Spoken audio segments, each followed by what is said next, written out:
Yep. G'day you cheeky dogs, the UK has finally gotten the Bluey episode Stickbird on Cbeebies this week. So here is a compilation video of the biggest theory that links the sign to Stickbird, as well as all of the hidden Easter eggs and behind the scene details that I have compiled into this one video. Like Mum said, you need to throw this thing really far. G'day you cheeky dogs. Today we're going to talk about one of my favorite Bluey theories that have come out from the episode The Sign, and that is, was Bandit sad in Stickbird because he had decided to sell their house and move to a different city? You want to handle this? Hey, healer. Oh, sorry, what?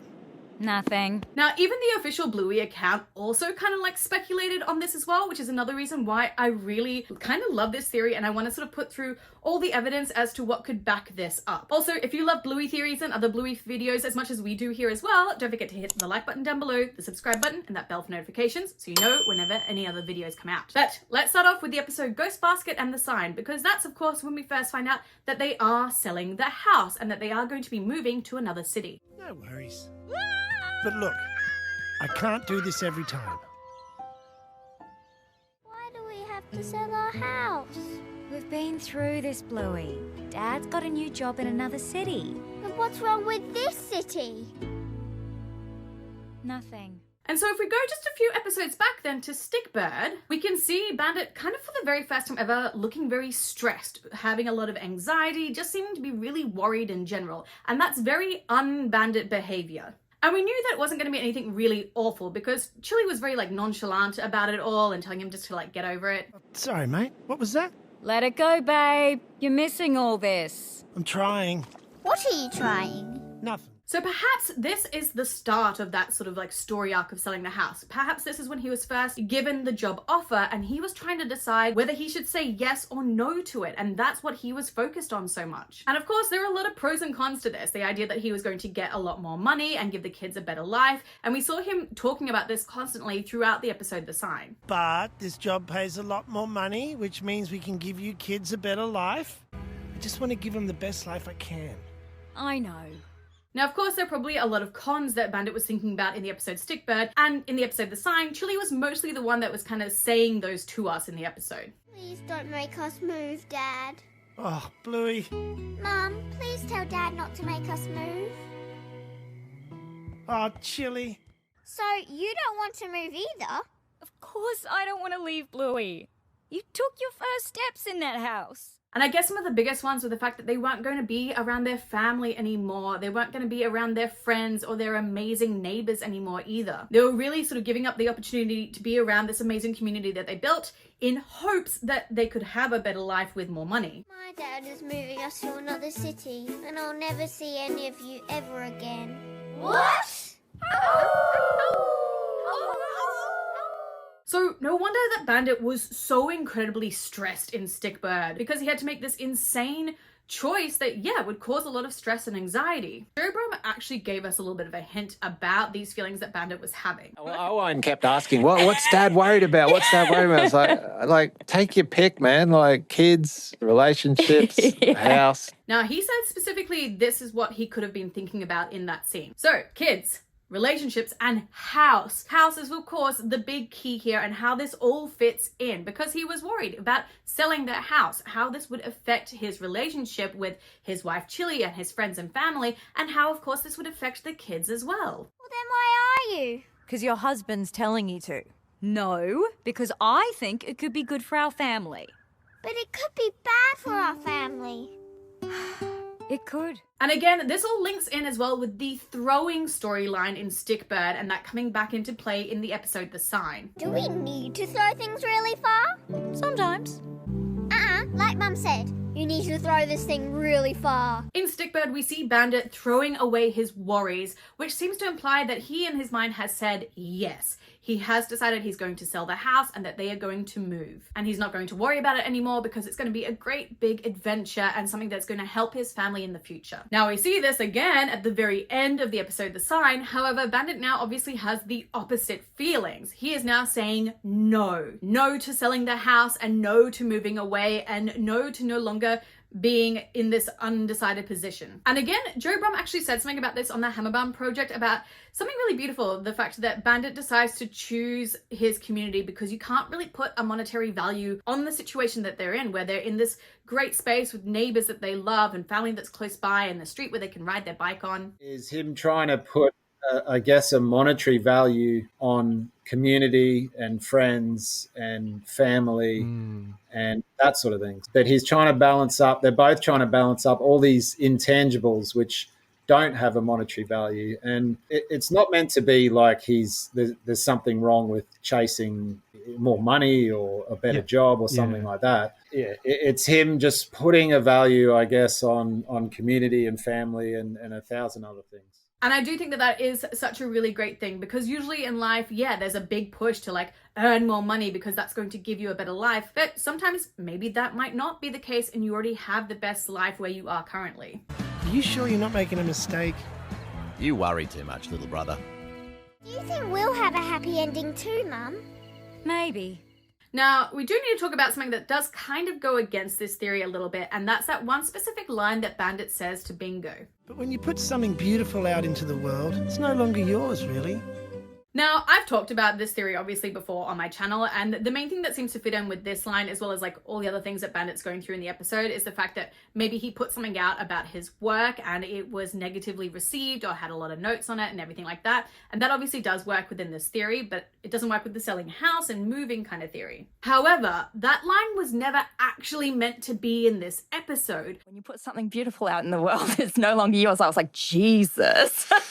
Yeah, look, that sort of came after I wrote the script. Right. I was just like, you know what, that line is just going to exorcise this for me and get it. Joe Brum added that line in after he had already finished the script for this episode, and the only reason he did it was because it was his own personal feelings, because he was getting a lot of notes on a different Bluey episode and he was getting really annoyed and frustrated about it. And so he decided to put that line in to sort of express his feelings about how he feels about putting Bluey into the world. I won't go too much into it, but that line happened right at a time when, with Bluey, I was getting a lot of notes about particular episodes, and I was finding it a little difficult with some of the notes to really do what I wanted to do with certain episodes. And eventually that kind of mindset was the only thing that helped me. I feel like we could actually almost just ignore this line, because it is specifically a fourth wall break between Joe Brum and like his editors and the audience itself. So if we're using that idea, we can ignore that line, and the rest of the episode does fit in very well then with what happens in Ghost Basket and the sign. It really is Bandit choosing the unseen, I guess, argument going on within Bandit in that episode and previous ones. But cheeky dogs, let me know what you think down below in that comment section. Do you think that this is the reason that Bandit was sad in Stickbird, or do you think that it was something else as well? We're going to go through all the Easter eggs, Australian references, the locations, the gender role kind of swapping that happens in this, and all the other just like hidden little details that maybe you might have missed in this episode Stickbird. This episode of Bluey is called Stickbird.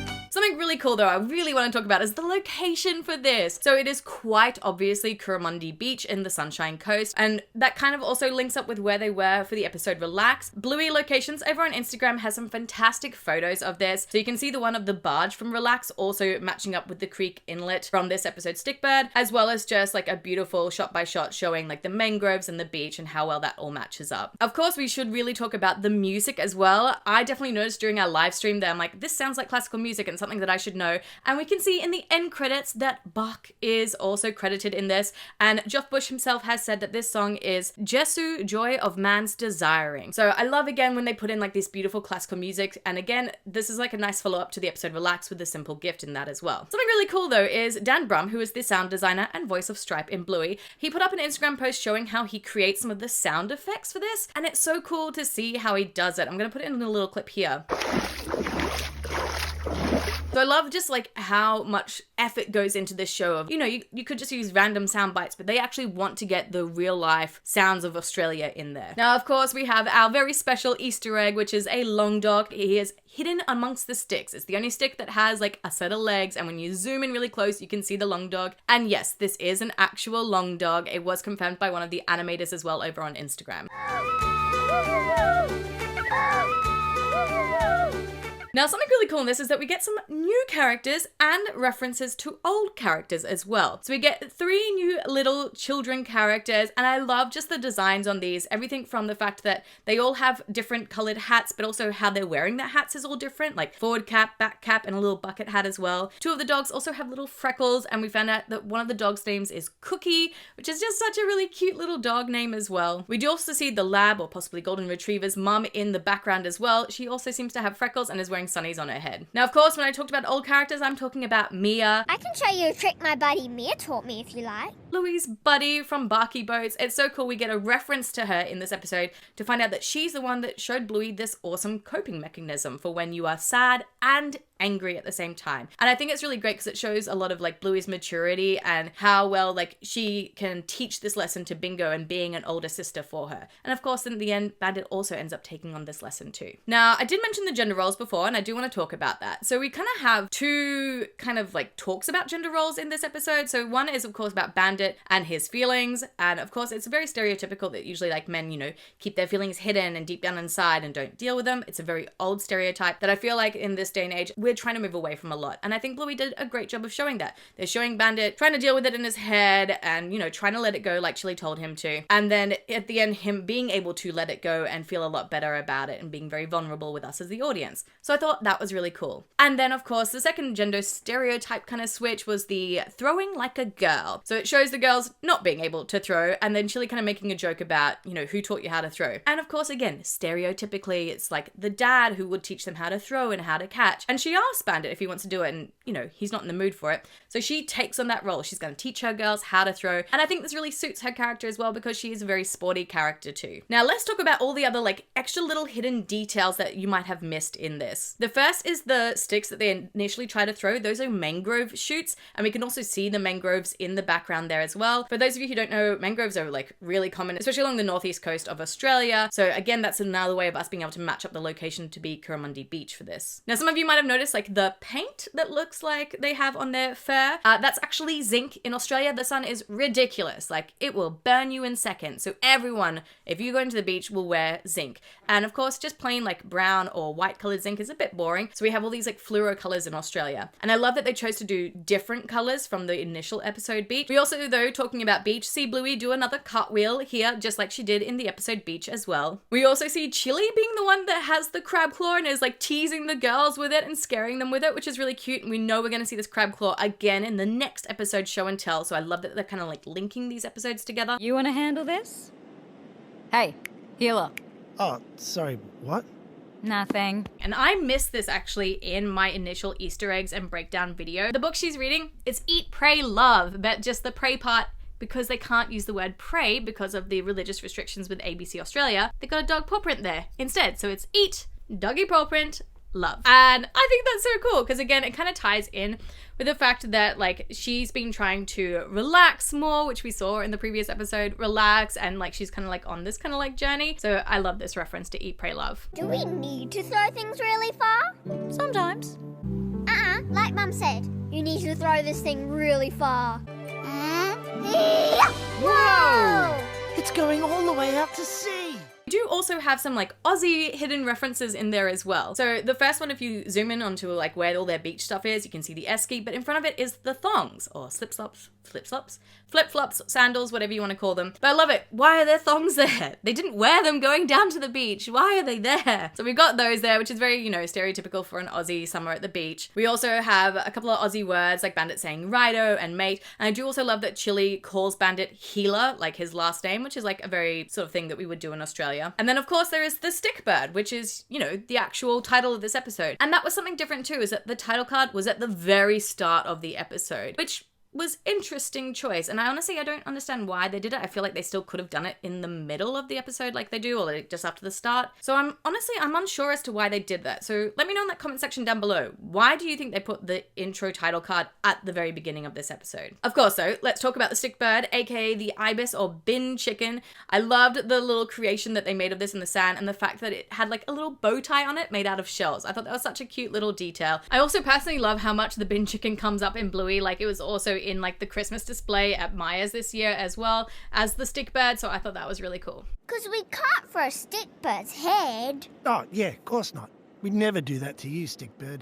You're too beautiful. Stickbird is real. Like, it is an actual real life thing that Joe Brum has actually done with his girls. Joe Brum, of course, is the creator of Bluey, and he had this to say about it in the Behind Bluey podcast. And it was based on something, unfortunately, which 100% happened. And that is, I was at Curramundi, up the sunny coast, making a stickbird with my youngest daughter. And it was like a sand ibis, and it took about 20 minutes making it, and then we left it and we went off to get some more sticks or something, and then a bunch of kids tore across and wrecked it. I'm gonna win! Come on, Cookie! Stick! Oh, no. And my daughter and I were the similar distance that Bingo and Bandit were. We could sort of stand there helplessly watching it all happen. And I still remember my daughter just running towards it when the kids had left. I could see those shoulders slump from 100 meters away, and it was just horrible. And then I ran up, and there was a lot to deal with. There's a sadness that her stickbird was busted. I think the words she used were about the kids who did it, that I think in the episode we ended up with, they're my rivals, which I had heard on another occasion. I think on the day she said, I want them to explode, which didn't make it into the final ep. I'm sure they weren't trying to be mean. They're my rivals. Now, speaking of the animation and also anime, I mean, the animation in this was just absolutely gorgeous. There were 5 sort of big aerial shots that we saw of them. Either they were walking or running along the beach. And then, of course, the beautiful end scene, which reminded me a lot of Facey Talk when we saw like the phone going up in the sky and down into the pool. Very similar. This time, though, it's at the beach and we see them panning up and then going down into the ocean with the fish at the end, which at first I thought was maybe a barramundi, but I'm not really sure. Now, let's talk about the kind of like lesson in a way at the end. So we see this kind of replicator of Chili telling Bandit gonna be missing out on what's going on, and then we see Bandit saying almost the same thing to Bingo as well. You're missing all of this. So I love that again we sort of see that replication of the adults trying to deal with something, then replicated again with the kids trying to deal with something, and that sort of full circle of Bluey at the end being the one who's able to solve this problem for everyone. And I thought it was just so cute how they did like the jiggling of their ears, and that we saw that again in the end credits. So overall for me, this episode, I mean, it's almost a 5 out of 5 long dogs, I would say. Let me know what you cheeky dogs would give it down below. The music was gorgeous. I love the like message of this, but how it was like a little bit ambiguous as well. So you really could insert anything into this. The location was fantastic, and all the little references that we had in it were beautiful. But honestly, just the animation was gorgeous in there. So I don't know, I really loved it. And it kind of gave me a little bit of like sleepy time vibes with how beautiful the animation was. So for me,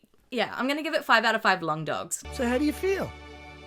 Good. Yay! Again though, while you're there, don't forget to hit that like button if you love Bluey as much as we do, as well as that subscribe button and that bell for notifications so you know whenever I release any other Bluey videos. But until then, I picked you cheeky dogs out a few other videos that maybe you would like to watch, and I will see you all in another video. Mwah! Bye!